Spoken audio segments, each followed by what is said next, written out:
আসসালামু আলাইকুম। আমরা যারা চাষাবাদ করছি কিংবা চাষাবাদের সঙ্গে যারা যুক্ত রয়েছি, আমরা একটা জিনিসই কিন্তু সবাই জানি, সেটি হচ্ছে ফসলের পোকামাকড়। পোকামাকড়ের আক্রমণ কিন্তু এত পরিমাণে বেড়ে গিয়েছে যে আমরা তাদের কাছে কিন্তু একদমই অসহায়। ঠিক তেমন একটি জ্বলন্ত উদাহরণ হচ্ছে বেগুনের ফল ছিদ্রকারী এবং বেগুনের কাণ্ড ছিদ্রকারী পোকা। এই দুইটি পোকার আক্রমণের কারণে আমরা কিন্তু বেগুন চাষাবাদ একদম ছেড়ে দিয়েছি। তো আমরা যারা বেগুন চাষাবাদ করছি কিংবা বেগুন চাষাবাদের সঙ্গে যুক্ত রয়েছি, দেখা যায় যে যদি আমরা ভালো কীটনাশক স্প্রে করি, তাহলে আমাদের যদি বেগুনের বাজার দর ভালো থাকে, তাহলে সেই কীটনাশক উৎপাদন খরচ কিন্তু আমাদের উঠে চলে আসে। যদি বাজার দর কমে যায়, তাহলে কীটনাশক স্প্রে যে খরচ, এটা কিন্তু আমাদের তোলা কিন্তু অনেক কঠিন হয়ে যায়। তো দর্শক, বেগুন চাষ কিন্তু সবচেয়ে মেন সমস্যা হচ্ছে বেগুনের ডগা এবং ফল ছিদ্রকারী পোকা। বেগুন যদি আমরা বিশেষ করে চাষ করে থাকি গ্রীষ্ম এবং বর্ষাকাল এবং শীতকাল, বেগুন সারা বছরই চাষ করা যায়। তার ভিতর সবচেয়ে বেশি পোকার আক্রমণ হয় গ্রীষ্মকালে। গ্রীষ্মকালে তাপমাত্রা বেশি থাকলে পোকার আক্রমণ সবচেয়ে বেশি হয়ে থাকে। শীতকালে পোকার আক্রমণটা অনেক কম হয়ে থাকে।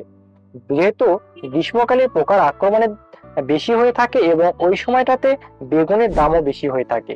আমরা যদি ভালো কীটনাশক স্প্রে করি, ভালো পরামর্শ অনুযায়ী ভালো মানের যে ওষুধগুলো যদি স্প্রে করি, তাহলে দেখা যায় যে বেগুনের দমন ব্যবস্থা কিন্তু অনেকটাই নিয়ন্ত্রণে চলে আসে।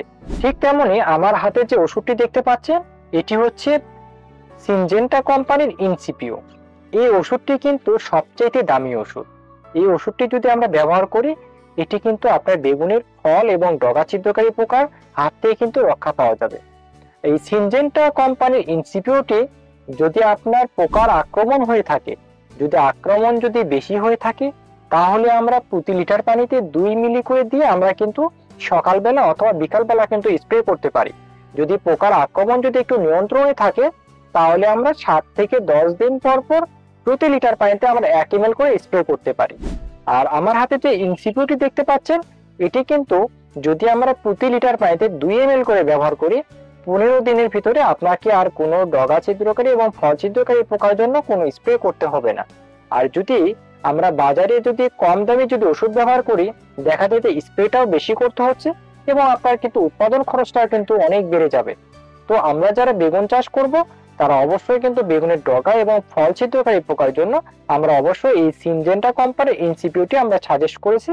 আমাদের ব্যবহারের পর আমরা রেজাল্ট পেয়েছি এবং সেটা আপনাদের সামনে সেই পরামর্শটা এবং সেটি ব্যবহার করার জন্য আপনাদেরকে উদ্বুদ্ধ করছি।